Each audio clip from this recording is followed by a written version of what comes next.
Hello to all my physics pals. Paul Lake here with another physics problem solved. We've got a kinematics problem where we're going to take a look at a train that is both slowing and turning at the same time. And we want to know what is the acceleration of that train. And you're going to need to know what tangential acceleration is and what radial, also called centripetal acceleration. We're going to be using these ideas to solve this problem. So let's read through the problem. A train slows down as it rounds a sharp horizontal turn, slowing from 90 kilometers per hour to 50 kilometers per hour in the 15 seconds that it takes to round the bend. The radius of the curve is 150 meters. Compute the acceleration at the moment the train speed reaches 50 kilometers per hour. Assume it continues to slow down at this time at the same rate. Okay, so this problem's a little bit vague, and there's no picture that comes with it. You don't really know where to measure things from. So what you do is you just draw a picture of it and go with what's on your picture. And as usual, what I recommend you do right now is pause the video and work the problem yourself as best you can. If you get stuck, hit play, or if you just want to check your work with mine, hit play. And I recommend you watch the whole video and not skip around too much, because I do explain a lot of content while I'm solving the problem. But you do what you want, do what you need. Now, I always set up problems very carefully. If you set up a physics problem carefully, you're in good shape. So we have a train, it goes around a sharp horizontal turn.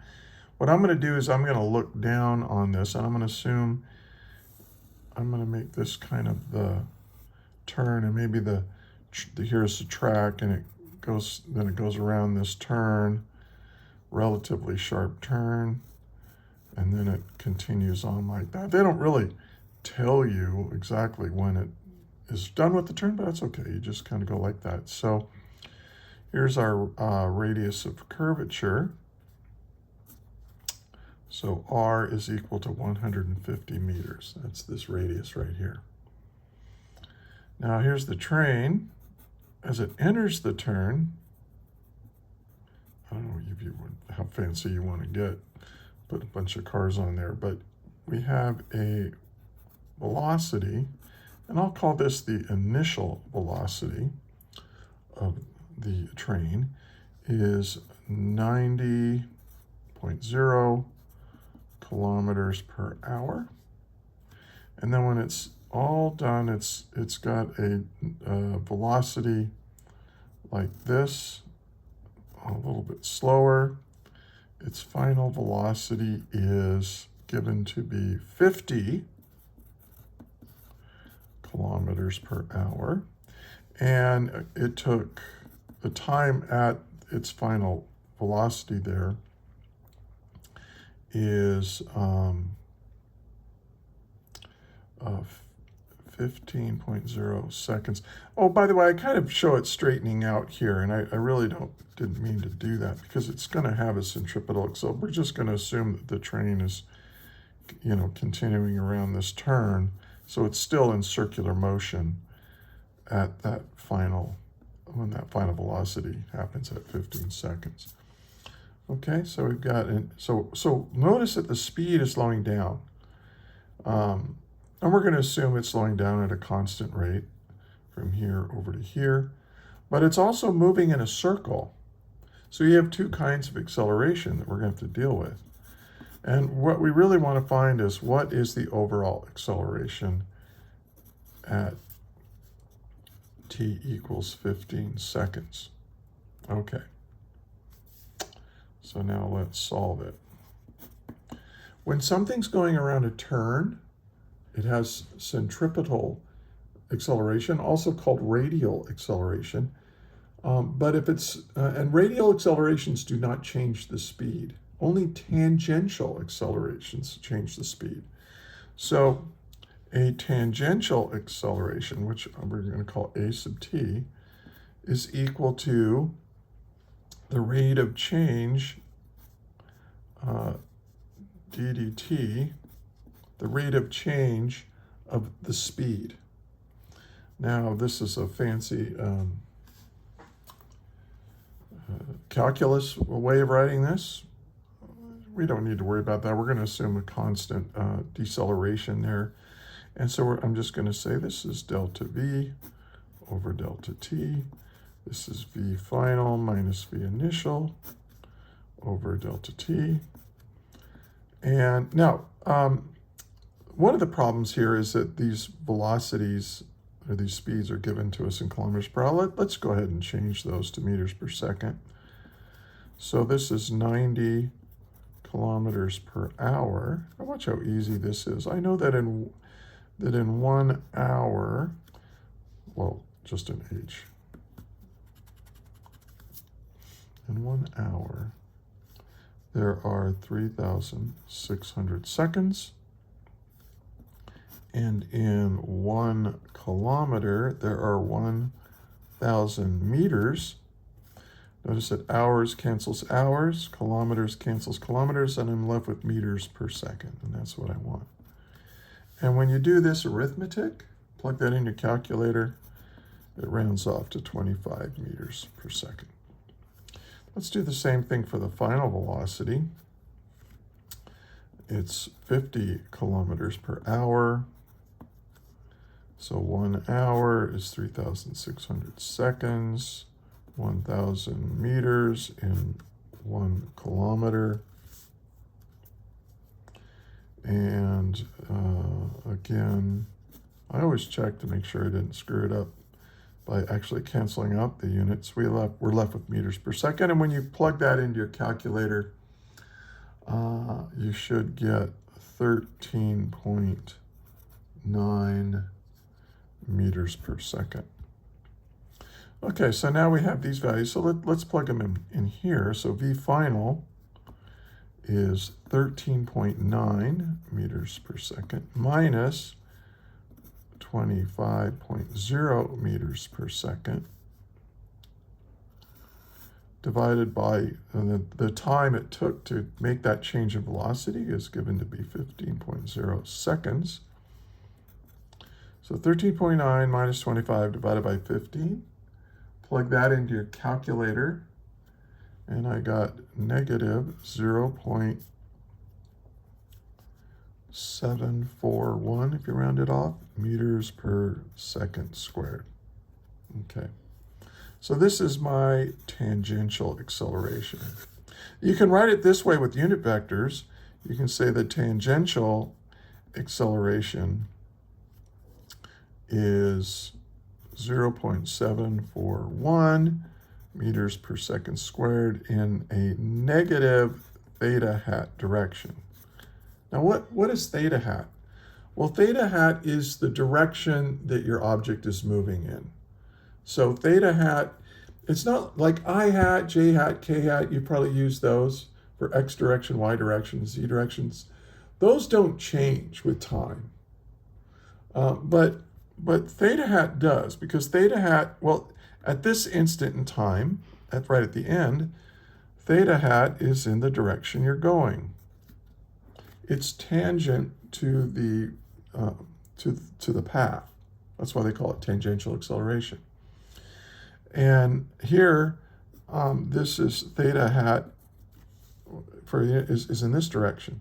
Now, if you're going in the opposite direction of the direction of motion, then that's negative theta hat. So look, if this is the same direction as positive theta hat, negative theta hat would be in the opposite direction of that, negative theta hat right there. And it's a unit vector. It has a value of 1, no units associated, it just indicates a direction. So theta hat is the direction of your velocity vector at any point in time, and that can change with time. As you move around this, your theta hat direction is changing. So anyway, so this is a big part of the answer that we need. Now we're going to need to know, what is the centripetal or radial acceleration? Radial acceleration, as you probably know, the magnitude of it is v squared over r. And this is the acceleration that's changing our direction. So we know that our speed at the end here was 50 kilometers per hour, which is 13.9 meters per second. We have to square that. And then the radius is 150 meters. And when I plug this into my calculator, I got 1.28 meters per second squared. But if it's radial, that means it's pointed away from, here's r hat. And that's, r hat is a unit vector that means away from the center, right? Away from the center. But this centripetal accelerations or radial accelerations are always towards the center of this radius of curvature, towards the center of this circle. So I'm going to put a negative there, negative r hat. And this is my radial acceleration.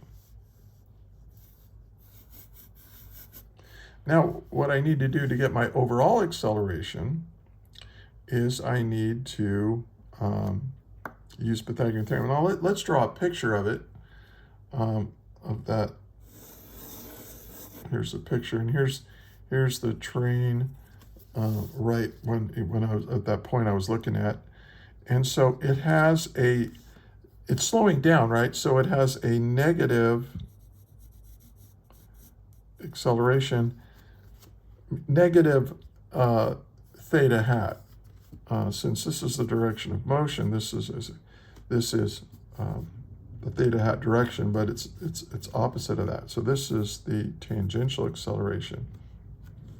Now the radial acceleration is a little bit bigger, 1.28. So here's my radial acceleration. Now notice that tangent to the path and radial to the path are 90 degrees from each other. So so r hat and theta hat are 90 degrees apart, which means that when you add these two vectors together, let's add, the overall acceleration is equal to the tangential acceleration plus the radial acceleration. But you have to add these as vectors. So let's add them as vectors. I'm going to move this up here. Here's a sub r rewritten. So you hook them up head to tail, right? And then this is my answer. So this right here is my overall acceleration from here to here. And so we're just going to use Pythagorean theorem to get this magnitude. And so this is 0.741 meters per second. Make sure you square that. Plus the radial acceleration. Square that.